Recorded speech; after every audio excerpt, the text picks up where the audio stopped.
দেখুন, সম্পর্কের মধ্যে কিন্তু ভুল হতেই পারে, আর সেটাও স্বাভাবিক। দুটি মানুষ একসঙ্গে পথ চলবো, একেবারে স্মুথলি চলবো, সেটাও হয় না। সেখানে তো কিছু সমস্যা, কিছু ভুল বোঝাবুঝি সেটা থেকেই থাকে। সেগুলোকে আমাদের ঠিক করিয়ে নিতে হয়, নেওয়ার চেষ্টা করতে হয়। কোথায় ক্ষত আছে, যে ক্ষতটাকে সারিয়ে তুললে সম্পর্কটা স্মুথ হবে, সেটা অবশ্যই আমাদের ভাবার উচিত।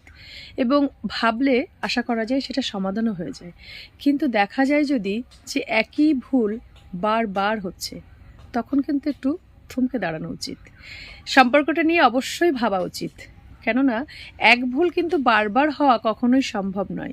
সেক্ষেত্রে দেখা যায় সেই ভুলটি কিন্তু অনিচ্ছাকৃত নয়, ইচ্ছাকৃতই হচ্ছে। সেখানে আপনার একটা চয়েস থাকা অবশ্যই প্রয়োজন, এবং থাকবেও। স্বাধীন সিদ্ধান্ত নেওয়ার ইচ্ছা। আপনি তখন কিন্তু তাকে বলতেই পারেন, তোমার সঙ্গে পথ চলা আমার পক্ষে আর সম্ভব হচ্ছে না। তাই কোনো বিষয় সঠিক সিদ্ধান্ত নিয়ে তবে তার মূল্যায়ন করুন।